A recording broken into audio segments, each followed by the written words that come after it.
Keep your hands in front of your body. When the ball comes, rotate. Never lock the power in your knees. That means you're storing all your body power in your knees. When generating power, younger players might be fine because their physical conditioning can handle it. But even for me now, tensing up like this or making large jumps causes pain. Many older amateur players feel knee pain when they jump during play.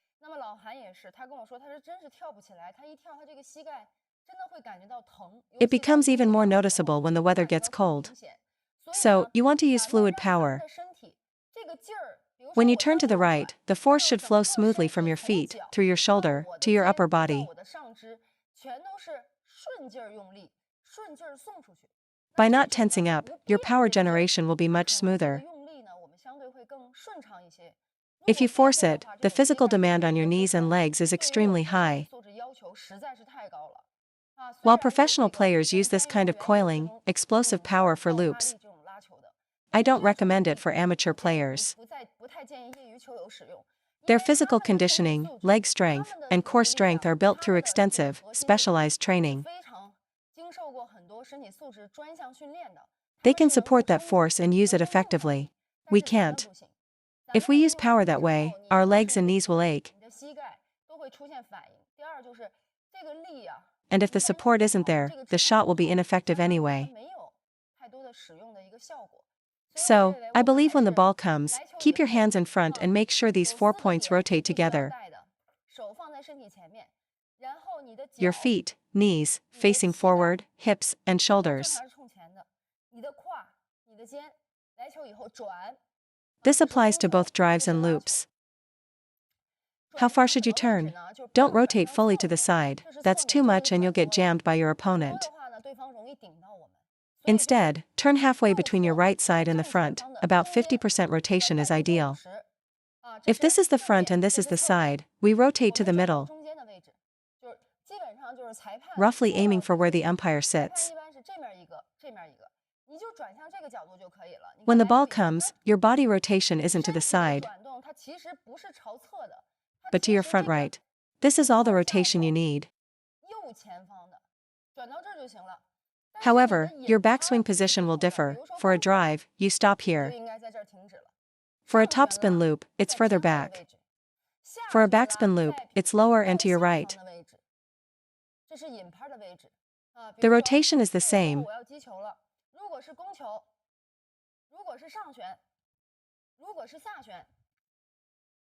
but your backswing position must be adjusted based on the incoming ball and the shot you want to play.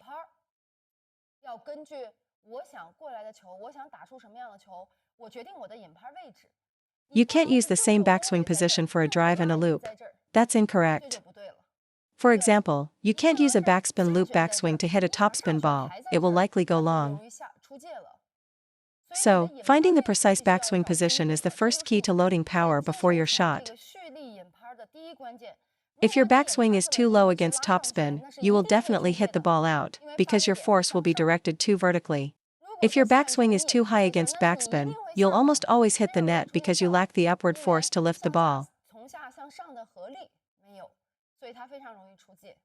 I'll loop a few. Watch the differences in my technique.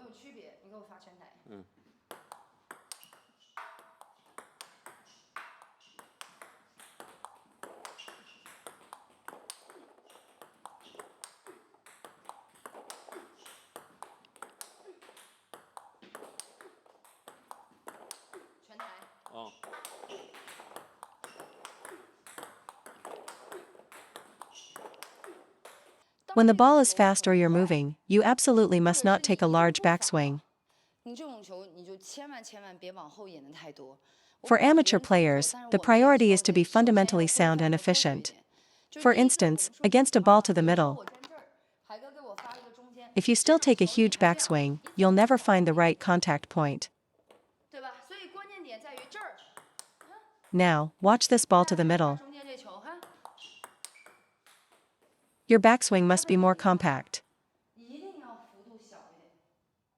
Don't take a big backswing. By compact, I don't mean no backswing. I mean, don't swing behind your body. Right now, our backswings are way too big. You're already moving in out of position. Adding a big swing just leads to errors. So when can you use a bigger backswing? When you've anticipated the shot, like knowing your opponent will push to your forehand after your serve. In that case, I can fully commit to a power loop and finish the point. So you have to read the situation. When you are moving, your backswing must be smaller. When you're set and want to generate power, you can make the backswing a little bigger to get more force into the shot. That's perfectly fine. Sometimes my motion is more upward, sometimes more forward. If a ball feels difficult to loop and I want to play it safe, I'll focus more on upward motion and less on forward. If I want to attack it directly, I drive my power straight forward.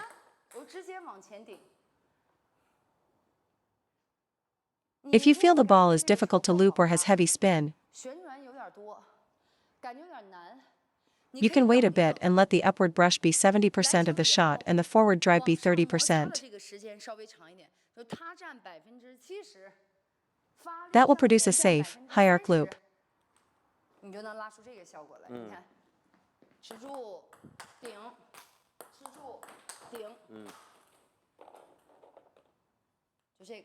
Make sure you spend more time brushing the ball upwards to secure the arc before driving forward.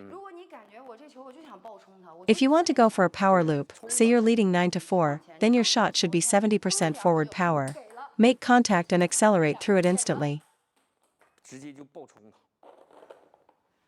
After the ball comes, if you feel your position is poor, you're jammed, or you misread the spin, you can hold the ball on your racket longer to ensure control before applying power. If you have a big lead, you don't need as much brush. Just get enough grip to create a small arc, and then you can drive the ball forward. This is all about the ratio of impact versus brush.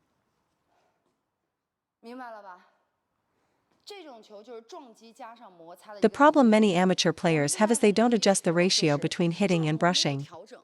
If you're a beginner or struggle with brushing, just focus on practicing the ratio of upward versus forward force. I'll demonstrate without using my wrist now.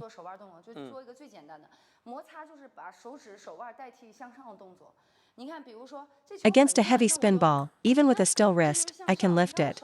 It just won't have as much spin. So think of it this way, if you're hitting heavy backspin into the net a lot, use 70% upward force, then go forward. Watch, 70% upward, then forward.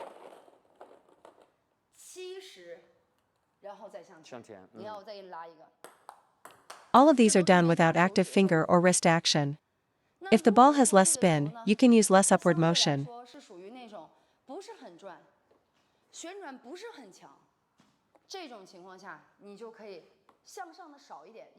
Before, I went forward at this point. Now, I can start going forward earlier, at this point.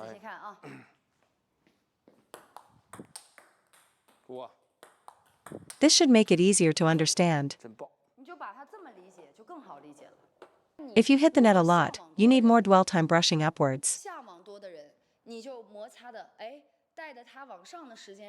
I don't mean straight up, but on an upward angle while moving forward, like a ramp, before accelerating forward.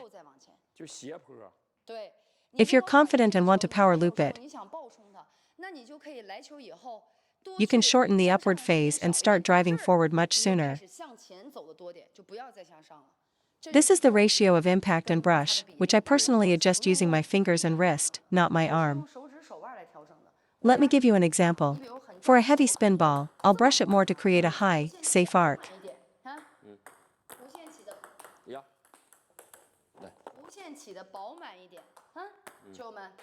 Once the arc is secure, I drive the ball forward.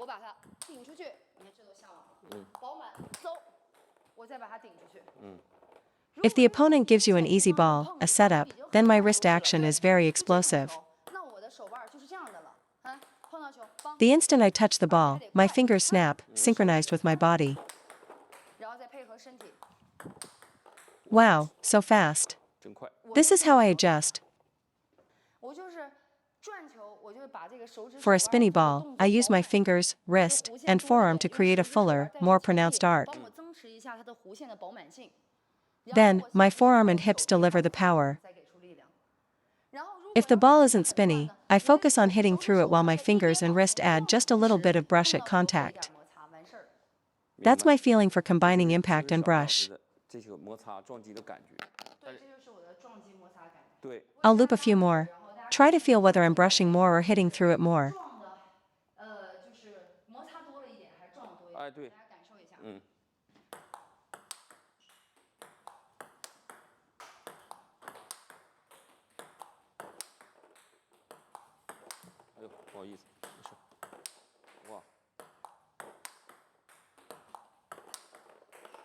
For these shots, am I using more brushing or more hitting? Correct, more impact. That's why my loop isn't consistent that way. What you should really be aiming for is a loop that sounds like this.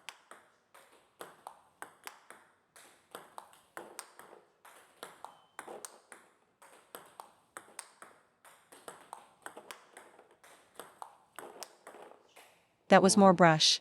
The sound is completely different. You can tell the dwell time on the racket is longer. I make sure the arc is secure, and only then do I accelerate. So, isn't this the part we're often missing? We haven't created the arc through brushing yet, but we're already trying to smash the ball with pure impact, especially on a slightly high ball. A setup like that is actually trickier.